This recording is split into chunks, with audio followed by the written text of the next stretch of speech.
नमस्ते, मैं सुष्मिता अपने YouTube चैनल में आप सभी का बहुत बहुत स्वागत करती हूँ। हम आज की वीडियो में संज्ञा के बारे में पढ़ेंगे। चलिए शुरुआत करते हैं। हम आज की वीडियो में संज्ञा के बारे में पढ़ेंगे। तो आज तक हम लोग संज्ञा को बचपन से पढ़ते आ रहे हैं, लेकिन आज हम ये जानेंगे कि संज्ञा की उत्पत्ति कहाँ से हुई। हम लोग संज्ञा के भेद, उसकी परिभाषा तो लगभग बचपन से पढ़ते आ रहे हैं। आज हम इसकी उत्पत्ति पहले जानेंगे, फिर संज्ञा की भेद समझेंगे, इसकी परिभाषा को समझेंगे। चलिए समझते हैं। तो आप लोग पहले समझिए शब्द क्या है। एक या अधिक वर्णों से बनी हुई सार्थक एवं स्वतंत्र ध्वनि को हम शब्द कहते हैं। रूपांतर के आधार पर, वैसे तो शब्द के बहुत भिन्न भिन्न आधारों पर भिन्न भिन्न भेद किए गए हैं, लेकिन रूपांतर के आधार पर शब्द को दो भागों में बांटा गया है, विकारी शब्द और अविकारी शब्द।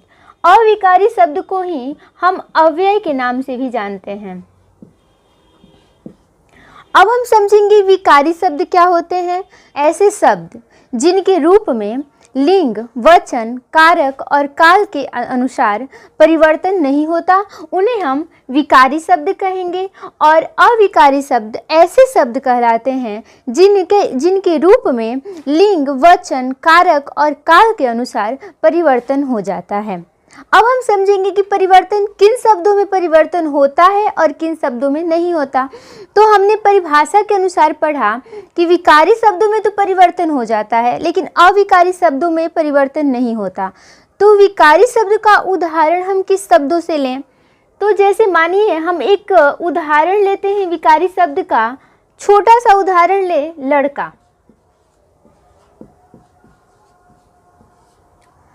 अगर हम इसी लड़का शब्द का स्त्रीलिंग बताने को आप लोगों से कहें कि आप लोग हमें इसका स्त्रीलिंग बताओ, तो आप लोग बताओगे कि लड़का का स्त्रीलिंग लड़की, तो यानी इसकी स्त्रीलिंग हो गई लड़की।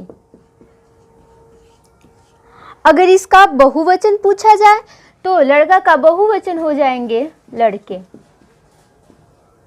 लेकिन अगर हम एक दूसरा उदाहरण लें, जैसे इधर, तो अगर हम इस शब्द इधर का हम आपसे बोले कि इसका स्त्रीलिंग बताओ, तो आप लोग इसका स्त्रीलिंग नहीं बता पाओगे। वैसे इसका स्त्रीलिंग होता भी नहीं, तो हम इस शब्द का ना ही स्त्रीलिंग बता सकते हैं, ना ही इसे वचन के आधार पे कुछ और लिख सकते हैं। अगर हम इधर शब्द का बहुवचन पूछे तो ये भी नहीं हो सकता, इसको भी बताना मुश्किल होगा, ये होता ही नहीं।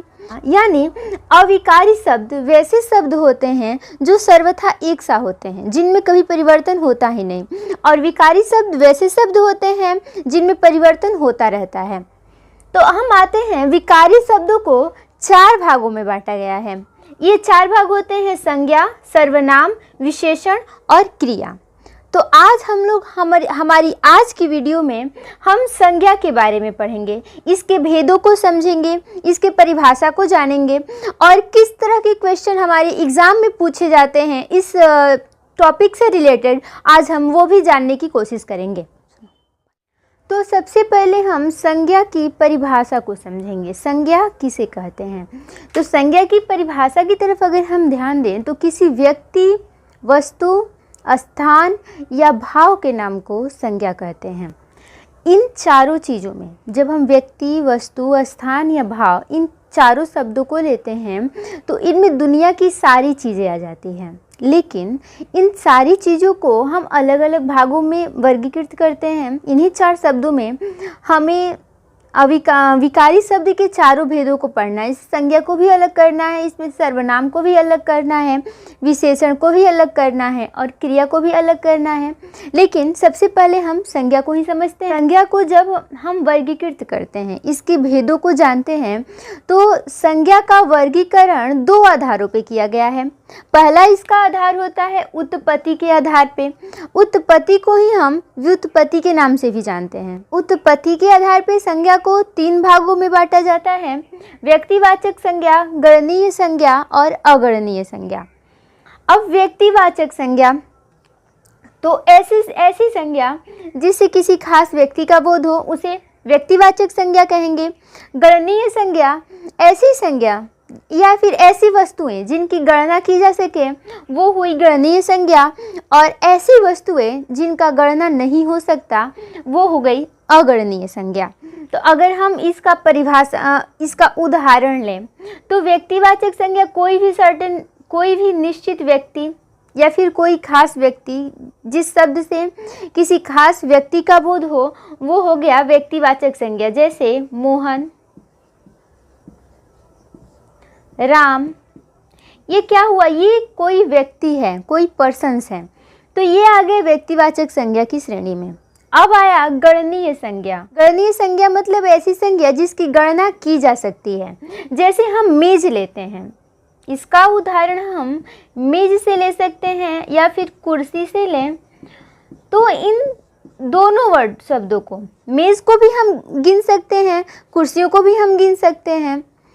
और अगणनीय संज्ञा वैसे शब्द जिनकी गणना नहीं की जा सकती। अगर हम आपको उदाहरण दें, खुशी, यह एक शब्द है। अब हम बोले कि खुशी की गणना करो, तो क्या हम किसी की खुशी की गणना कर सकते हैं? गम, क्या हम किसी के गम की गणना कर सकते हैं?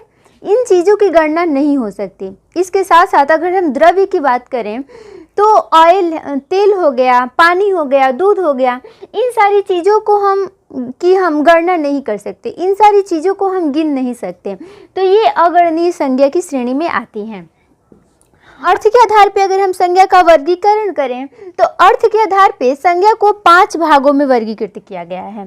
पहला व्यक्तिवाचक संज्ञा, जातिवाचक संज्ञा, समूहवाचक संज्ञा, द्रव्यवाचक संज्ञा और भाववाचक संज्ञा। व्यक्तिवाचक संज्ञा क्या है? ऐसी संज्ञा जिससे किसी खास व्यक्ति का बोध हो उसे व्यक्तिवाचक संज्ञा कहेंगे। व्यक्तिवाचक संज्ञा जैसे मोहन ने, यह क्या है? यह एक खास व्यक्ति है। महात्मा गांधी लेते हैं हम,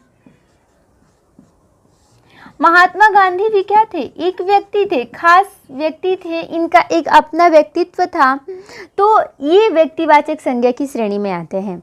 जातिवाचक संज्ञा ऐसी संज्ञा जिससे किसी प्राणी या फिर वस्तु की संपूर्ण जाति का बोध होता है उसे जातिवाचक संज्ञा कहते हैं। जैसे हम इसका उदाहरण लें, मनुष्य। अब इस मनुष्य शब्द से पूरी मनुष्य जाति का बोध होता है, किसी खास एक व्यक्ति का बोध नहीं होता। अब आते हैं समूहवाचक संज्ञा। तो समूह का मतलब होता है जहाँ पे एक से अधिक आदमी हो। ऐसी संज्ञा जो किसी समूह का बोध कराती हो उन्हें हम समूहवाचक संज्ञा कहते हैं। जैसे सभा, सेना, ग्राम पंचायत,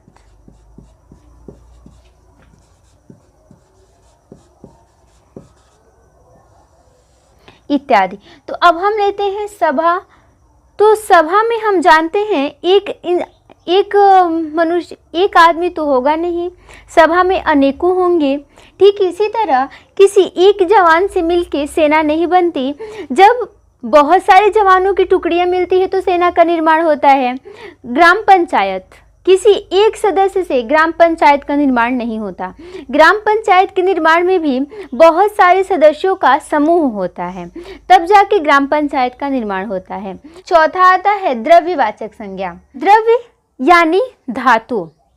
तो जब हम धातु के बारे में जानते हैं, धातु के 3 तरह हमने पढ़ा है, ठोस, द्रव और गैस। ठीक वही चीज़ हमारी ये द्रव्यवाचक संज्ञा है। यानी जिस शब्द से या फिर जिस संज्ञा से किसी धातु या द्रव्य का बोध होता है उसे द्रव्यवाचक संज्ञा कहते हैं। जैसे सोना, हवा, पानी इत्यादि। तो ये द्रव्यवाचक संज्ञा हुआ। अब आते हैं भाववाचक संज्ञा की ओर। वह संज्ञा जो किसी व्यक्ति या फिर वस्तु के गुण धर्म या फिर भाव का बोध कराती है उसे भाववाचक संज्ञा की श्रेणी में रखते हैं। जैसे अच्छाई, अच्छाई क्या है? किसी या तो किसी व्यक्ति या फिर किसी वस्तु की यह विशेषता है, अच्छाई या फिर सुख,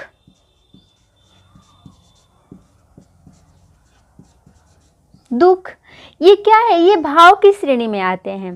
तो ऐसे शब्द जो किसी व्यक्ति या फिर वस्तु के भाव का बोध कराती हैं, उन्हें भाववाचक संज्ञा की श्रेणी में रखते हैं।